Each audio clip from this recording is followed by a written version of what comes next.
할렐루야. 아멘.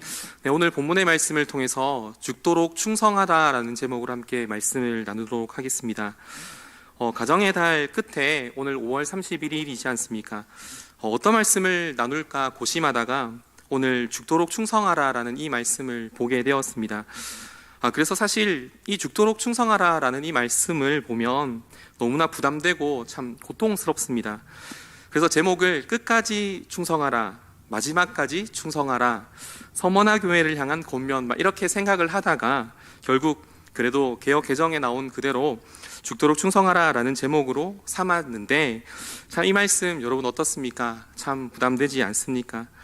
하지만 부담스럽다 하지만 결국 성도의 삶이 이런 것이라는 것을 우리는 잊지 말아야 하는 것입니다.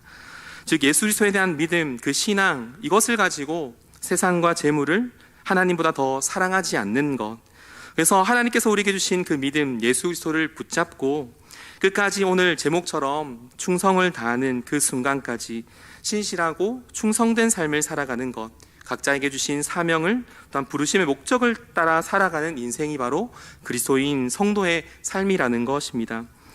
이런 의미에서 5월 가정의 달 마지막으로 오늘 서머나 교회를 향하신 하나님의 말씀을 통해서 몇 가지 적용하고 도전할 말씀을 나누고 마치도록 하겠습니다. 요즘 우리 시대가 참 어렵고 힘들다라고 합니다. 하지만 오늘 우리가 함께 나눌 서머나 교회를 향한 그 말씀들은 오늘 그 서머나 교회의 성도들을 바라볼 때에 우리는 어렵다, 힘들다 하지만 그렇게 우리의 그런 어떤 우리의 삶에 그런 우리의 마음이 그저 이렇게 토로할 수 없다라는 것입니다. 죄송합니다. 왜냐하면 살아가는 우리의 모습이 어쩌면 그 당시에 신앙적인 탄압이나 어쩌면 정치적이나 경제적인 압박들이 오늘 없었기 때문이며 지금 없기 때문이라는 것입니다. 사실 우리가 예배 드리는 것이 얼마나 편합니까? 더울 때는 에어컨도 나오고 어떤 좋은 환경 속에서 우리는 신앙생활하기에 참 좋은 조건들을 가지고 살아가고 있다는 것입니다.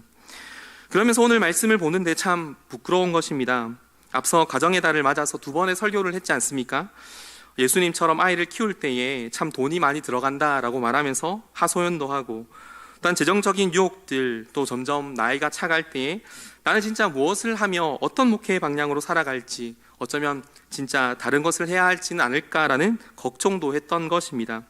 그러나 가만히 생각하면 오늘 서머나 교회에 그들이 겪었던 아픔과 그 핍박, 그 고난에 비하면 사실 나의 문제, 어쩌면 감히 말씀드리면 여러분들의 삶의 문제들이 아무것도 아니라는 것을 우리는 생각해 보아야 합니다. 물론 어려움의 기준, 그 환경과 그 상황들이 다르지만 우리의 어려움 속에서 그 믿음을 지켜내는 그 서머나 교인들의 그 신앙의 모습을 통해서 우리는 다시 한 번 더 우리의 신앙을 도전해야 한다라는 것입니다. 이런 의미에서 오늘 5월의 가정의 날, 우리 가정에게, 또한 우리 교회에게, 또한 나에게 우리는 어떤 모습으로 오늘 이 땅을 살아가야 할까요?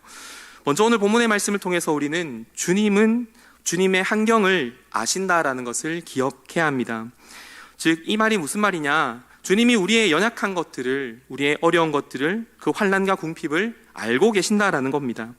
오늘 9절 말씀을 같이 한번 읽어보겠습니다. 9절 말씀입니다. 읽겠습니다. 내가 환난과 궁핍을 알거니와 실상은 내가 부요한 자니라. 자칭 유대인이라 하는 자들의 비방도 알거니와 실상은 유대인이 아니요 사탄의 회당이라. 아멘. 지금 뭐라고 말씀하고 있습니까? 내가 환난과 궁핍을 안다라고 먼저 말씀하고 있습니다. 환난과 궁핍을 안다라는 말은 그들이 극심한 환난과 생활고에 그 핍박을 겪고 있다라는 말씀입니다. 아마 이것은 서머나의 배경 때문일 것입니다. 서머나 교회는 현존하는 지금 터키 이즈미란이라는 도시에 있습니다.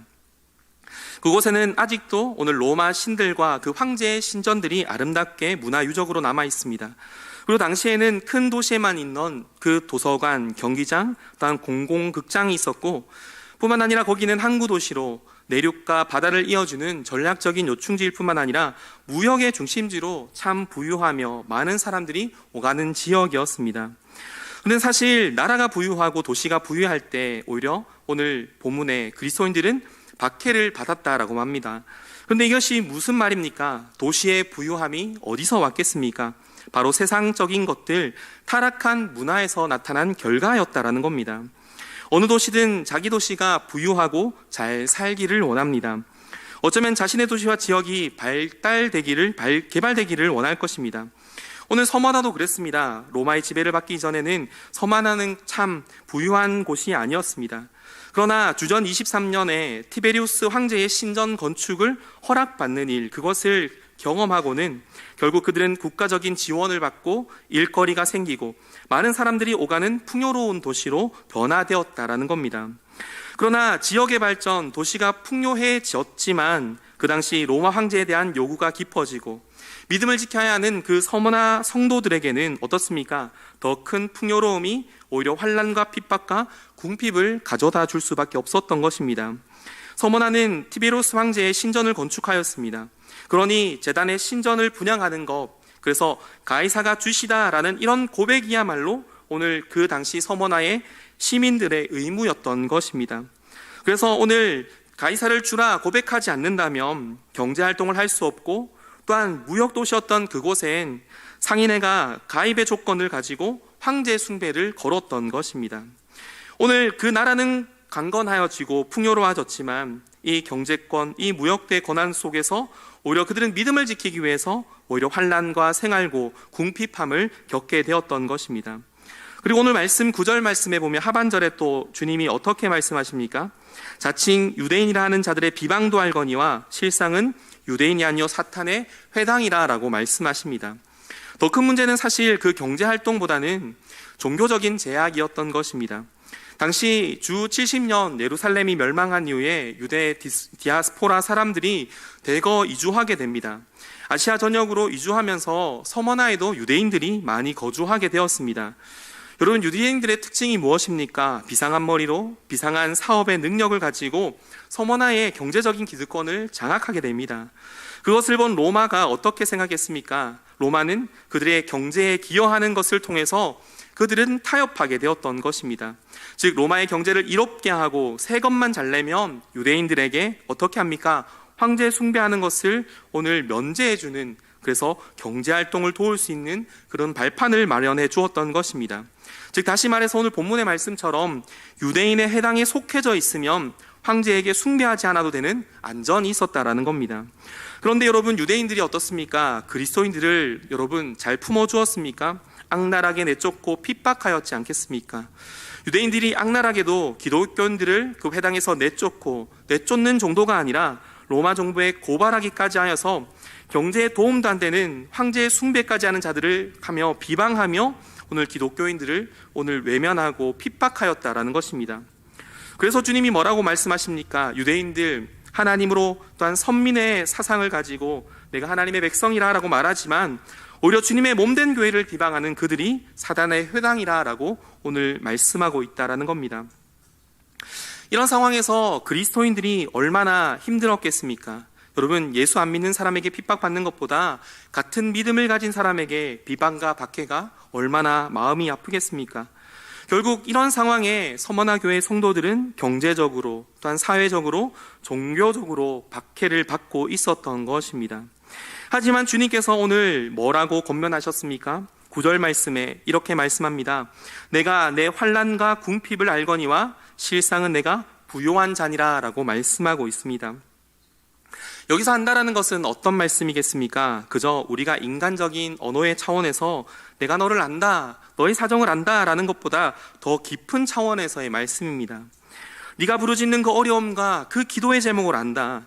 내가 이제껏 믿음을 지킨 것을 내가 다 보고 있다 라고 말씀하면서 그들의 슬픔과 아픔과 그 믿음을 공감하고 계신다라는 겁니다. 그래서 히브리서 4장 15절에는 예수님이 한결같이 우리에게 시험을 받으시나 죄는 없으시다 라고 말씀하시면서 우리의 사정을 다 알고 계신다라고 말씀합니다. 오늘 우리도 이 말씀을 하지 않으시겠습니까? 여러분, 어떤 삶의 문제와 고통이 있습니까? 어떤 슬픔을 안고 오늘 이 시간 예배하며 나아가고 있습니까? 여러 가지 이루 말할 수 없는 그 부르짖음과 그 문제들을 주님은 내가 안다, 내 환난과 궁핍을 안다, 내가 다 듣고 있다라고 오늘 말씀하고 있다라는 겁니다. 가족도 어떤 상황도 누구도 알아주지 못하는 그 어려움을 하나님은 안다라고 말씀해 주십니다. 오늘 이런 찬양이 생각났습니다. 하나님 사랑의 눈으로 너를 어느 때나 바라보시고 하나님 인자한 귀로서 언제나 너에게 기울이시니 어두움의 밝은 빛을 비춰주시고 너의 작은 신음에도 응답하시니 너는 어느 곳에 있든지 주를 향하고 주만 바라볼지라. 할렐루야, 아멘. 이런 사정을 아시는 하나님, 어느 때나 나를 바라보게 하시고 나의 그 작은 신음에도 기울이시는 그 주님이 내가 안다라고 말씀해 주고 있다라는 것입니다. 뿐만 아니라 로마서 8장 26절 말씀에 우리 안에 계신 성령께서 우리에게 어떻게 말씀하십니까? 같이 한번 고백해 보겠습니다. 이와 같이 성령도 우리의 연약함을 도우시나니 우리는 마땅히 기도할 바를 알지 못하나 오직 성령이 말할 수 없는 탄식으로 우리를 위하여 친히 간구하시느니라. 할렐루야, 아멘. 성령, 우리 안에 계신 그분이 탄식할 수 있는 그 마음으로, 어쩌면 우리가 마땅히 기도할 바를 알지 못할지라도 하나님께서 보내신 그 성령, 예수께서 보내신 그 성령을 통해 주님이 우리를 돕고 계신다라고 오늘 말씀하고 있다는 겁니다. 그러므로 우리를 아시는 그 주님 앞에 우리는 어떻게 해야겠습니까? 그분을 향하여 눈을 들고 그 주님의 도움을 간구하는 인생이 되어야 한다는 겁니다. 그리고 오늘 또한 말씀에 부유하다라고 말씀하시는 말씀이 어떤 모습입니까? 사실 세상적으로는 가난하기 그지없는 서문화 교회에게 영적 측면에서 부유하다라고 말씀하는 겁니다. 서문화 교회 성도들이 환난과 궁핍에 놓여 있지만 오히려 영적으로 부유한 자다라고 말씀합니다. 극시간 핍박, 경제적 활동에 제한이 있지만 그러나 주님을 그리스도로 고백하며 그 믿음을 저버리지 않았다라는 그 믿음이 오늘 주님의 말씀을 통해서 오늘 아시아의 7개의 교회 중에 유일하게 2 교회, 서머나와 빌라델피아 교회에게 하나님이 칭찬을 주고 계신다라는 겁니다. 그런데 이런 칭찬이 서머나 교회의 성도들의 특징이었습니다. 즉 다시 말해서 닥쳐진 그 환경 속에서 그들은 불평하지 않고 원망하지 않는 신앙으로 그들은 주님 앞에 믿음을 지켜나가 주님께서 이렇게 내가 너희의 사정을 안다, 오히려 너희는 영적으로 부유한 자다라고 말씀해 주고 있다라는 겁니다. 그런데 여러분, 웬 말입니까? 그런데 칭찬 뒤에 놀라운 말씀의 반전이 있습니다. 오늘 10절 말씀 같이 한번 읽어보겠습니다. 10절 말씀입니다. 읽겠습니다. 너는 장차 받을 고난을 두려워하지 말라. 볼지어다 마귀가 장차 너희 가운데 몇 사람을 옥에 던져 시험을 받게 하리니 너희가 10일 동안 환난을 받으리라. 내가 죽도록 충성하라. 그리하면 내가 생명의 관을 내게 주리라. 아멘. 여러분, 이 말씀이 무엇입니까? 안다, 칭찬하였으나 그 뒤에 나오는 말씀은 너무나 두렵고 떨리는 말씀입니다. 상황이 이랬을 것입니다. 핍박과 박해 속에서 믿음을 저버리지 않는 그 서머나 교회에게 사도 요한의 편지가 날아왔습니다. 7교회를 향한 서신이 전달되었던 것입니다. 오늘 곳곳에 숨어있던 그들이 예배 초소에 모이기 시작했습니다.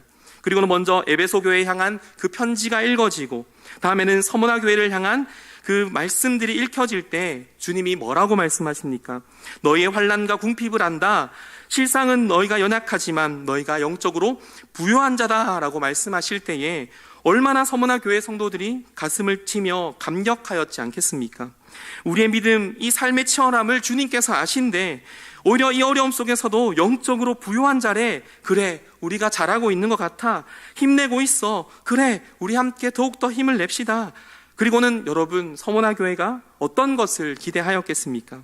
이 정도 믿음을 지켰으면 그래, 주님이 대안을 제시해 주실 거야. 우리를 이 어려움에서 건져내실 거야. 놀라운 기적과 회복으로 로마의 박해와 유대인들의 그 박해를 하나님께서 이기게 하실 거야 라고 그렇게 마음에 다짐하지는 않았겠습니까? 그러나 오늘 어떻게 말씀하십니까? 장차 받을 고난을 두려워하지 마라. 심지어 몇 사람은 옥에 던져서 시험을 받을 것이다. 10일 동안 환난을 당할 것이며 그러나 죽도록 충성하라 라고 하신 그 말씀에 오늘 무엇입니까? 위로와 회복, 어쩌면 해결책이 들려져야 할 그 말씀에 이제부터 다시 시작이다. 고난이 끝이 아니다 라고 오늘 말씀하고 있다는 겁니다. 오늘 본문의 죽도록이라는 헬라어는 비유적인 표현이 아닙니다. 진짜 너희가 죽는 순간까지 갈 것이다 라는 말씀입니다. 꼭 이런 비유가 맞지 않겠습니까? 그 치열한 전투를 치르고 돌아온 병사에게 지휘관이 말합니다. 그래, 힘들었지. 얼마나 열심히 싸웠니? 하지만 진짜 전투는 이제부터야. 이제 적군이 주력 부대를 가지고 오고 있어. 미안하지만 병력이 없어. 내가 나가 싸워줘야겠어. 이번 전투는 더 치열할 것 같아. 너의 동료들이 죽을 수도 있죠. 하지만 죽을 때까지 버텨주길 바래. 하고 오늘 전장으로 보내는 그 지휘관의 모습이 아니겠습니까? 서문화 교회의 그 믿음을 지킴을 다 알고 영적으로 부유하고 견뎌온 것도 다 알지만 주님께서는 그들에게 그래, 잘했다, 이제 쉬어라는 말씀이 아니라 끝이 아니다, 죽도록 충성하라라고 오늘 우리에게, 나에게 말씀해 주고 계신다라는 것입니다. 그래서 오늘 우리 두 번째로 생각해 봐야 할 말씀은 어떤 것입니까? 우리는 세상의 고난 속에서 당당하게 서야 하는 자들이며 고난을 뚫고 가야 하는 자들이라는 것입니다. 왜냐하면 주님은 그 고난을 감추지 않으십니다. 주님은 연이어 말씀하지 않으십니까? 그래, 알아. 너의 힘듦을 알아. 너희는 영적으로 부유한 자야. 하지만 그 고난은 여기서 끝이 아니야. 지금부터가 시작이야. 고난도 올 것이며 어려움으로 옥에 넘겨지고 몇 명이 죽고 10일 동안 환난을 받아 오히려 너희는 죽도록 충성해야 돼 라고 말합니다. 왜 주님은 이렇게 우리를 벼랑 끝으로 몰아내시는 것 같습니까? 그러나 오늘 이 말씀 속에서 우리가 기억해야 할 것은 무엇입니까? 우리 삶에 적용해야 할 것은 무엇입니까? 주님은 성도의 겪을 고난을 결코 감추지 않으신다라는 것입니다. 여러분, 병원의 의사의 태도가 어떤 것이 더 진실하겠습니까? 암이 발견되었습니다. 아이고, 괜찮습니다. 아유, 괜찮습니다. 낫습니다. 여러분, 이게 옳은 말이겠습니까? 아픔을 둘러서 막연히 희망을 주어서는 안 됩니다. 수술을 해야 할 것인지, 더 악화될 것인지, 죽음을 각오해야 할 것인지를 분명하게 의사는 판단하게 합니다.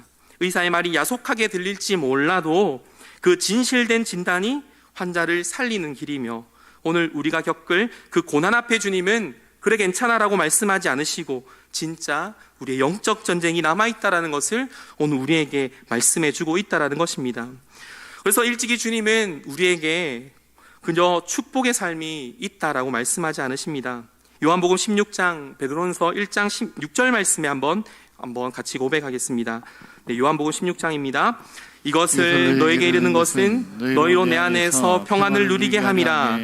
세상에는 너희가 환난을 당하나 담대하라. 내가 세상을 이겼노라. 베드로전서입니다. 그러므로 너희가 이제 여러 가지 시험으로 말미암아 잠깐 근심하게 되지 않을 수 없으나 오히려 크게 기뻐하도다. 할렐루야. 아멘. 분명하게 말씀합니다. 환난이 있다. 시험과 근심이 있다. 하지만 내가 세상을 이겼다. 오히려 너희는 더 크게 기뻐할 것이다 라고 우리에게 위로하고 계신다라는 겁니다. 이와 같이 주님께서 고난을 감추지 않으시고 오히려 고난 뒤편에 있는 오히려 담대함을 요구하시는 것, 알지만 끝이 아니다. 고난 앞에 당당히 서기를 원하시는 그 주님의 은혜 앞에 우리는 믿음으로 서야 할 줄 믿습니다. 그리고 오늘 본문의 말씀에 그래도 우리의 마음에 위로가 되는 것은 오늘 10일이라는 말씀이 무엇이겠습니까? 그 고난이 결국 끝이 있다, 감당할 만한 시험이 있다라고 말씀하시는 겁니다. 그래서 우리가 잘 아는 말씀, 고린도전서 10장 13절 말씀에 우리에게 이렇게 말씀하지 않으십니까? 같이 한번 고백할까요? 사람이 감당할 시험 밖에는 너희가 당할 것이 없나니 오직 하나님은 미쁘사 너희가 감당하지 못할 시험 당함을 허락하지 않으시고 시험 당할 즈음에 또한 피할 길을 내사 너희로 능히 감당하게 하시느니라. 아멘. 맞습니다. 결국 우리의 삶의 고난, 그것은 당연하지만 주님이 말씀합니다. 끝이 있다. 그리고 너희들 충분히 감당할 수 있다. 그러니 피하지 말고 그 고난 앞에 당당하게 서라라고 오늘 우리에게 말씀해 줍니다. 사실 걱정한다고 염려한다고 그 고난의 길이 없어지겠습니까? 고난을 피하고 싶다고 떼쓴다고 해서 고난이 우리를 돌아가겠습니까? 가장 현명한 것은 고난을 이겨내고 오늘 주님이 말씀하시는 그 말씀 앞에 끝까지 충성하는 것, 그 힘을 구하는 것, 그것이 오늘 우리 성도의 삶이라는 것입니다. 그리고 여러분, 무엇보다 고난이 펼쳐지지만 주님께서 오늘 10절 상반절에 뭐라고 말씀합니까? 같이 한번 읽어볼까요? 너는 시작. 너는 장차 받을 고난을 두려워하지 말라. 아멘. 성경에는 두려워하지 말라라고 말씀하면 그 뒤에 수식어처럼 이런 말씀들이 붙어옵니다. 이사야서 41장 말씀을 한번 봅니다. 같이 읽겠습니다. 두려워하지 말라, 내가 너와 함께함이라. 놀라지 말라, 나는 내 하나님이 됨이라. 내가 너를 굳세게 하리라. 참으로 너를 도와주리라. 참으로 나의 의로운 오른손으로 너를 붙들리라. 아멘. 할렐루야.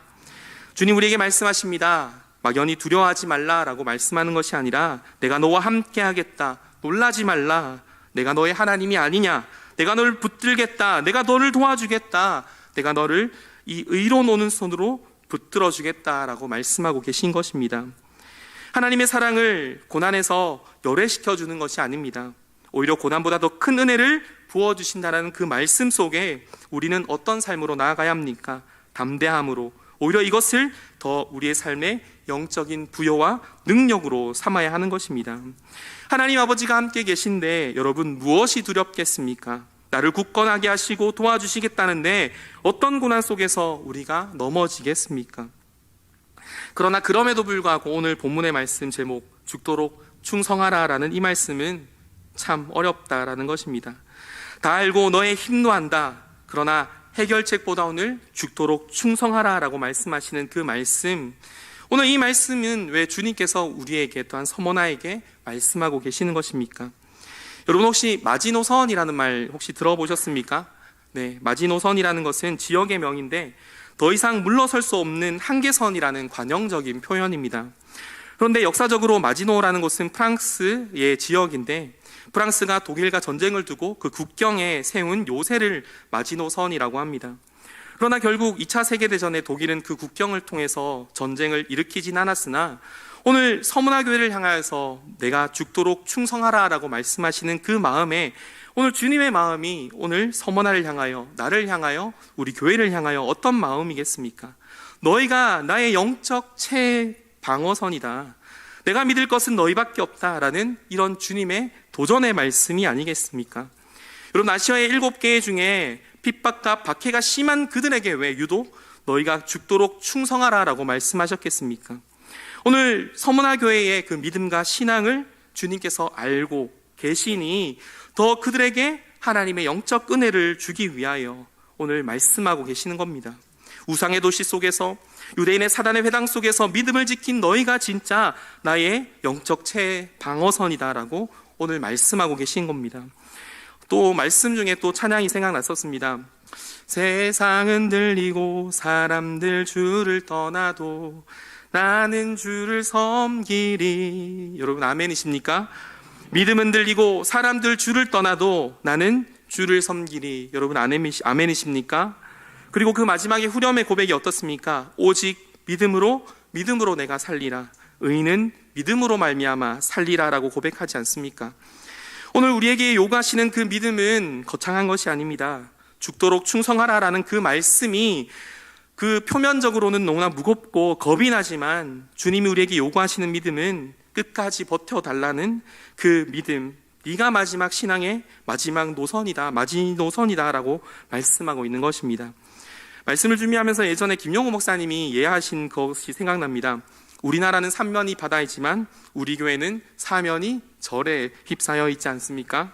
그러나 여러분 그 가운데서도 우리는 113년의 신앙을 지켜내고 있고 114년째 믿음을 고수해내고 있지 않습니까? 그러나 여러분 그 영적인 긴장감을 놓지 말아야 합니다.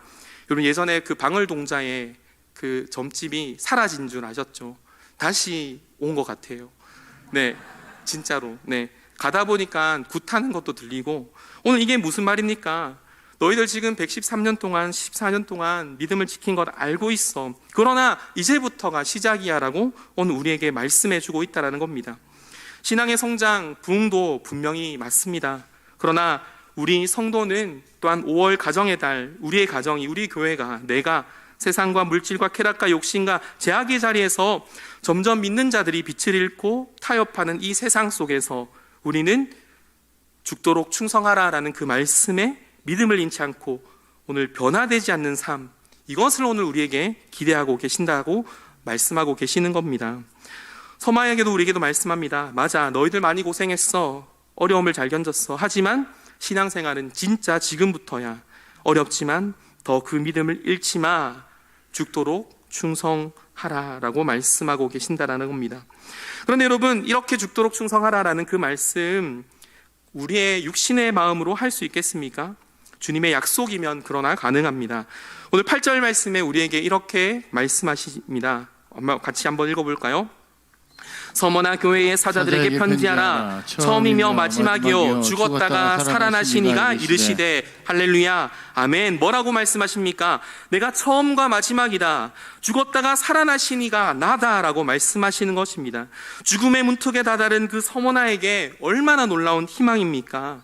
죽었던 그들을 살리실 그 주님, 그리고 뿐만 아니라 죽었다가 살아나심으로 말미암아 우리와 함께 하시는 그 성령 하나님의 은혜를 부어주신 그 주님, 성령이 너에게 임하시면 너희가 권능을 받아 하나님의 증인된 삶을 살 것을 우리에게 말씀하시고 또한 우리에게 성령을 오늘 보내어 주시지 않았습니까?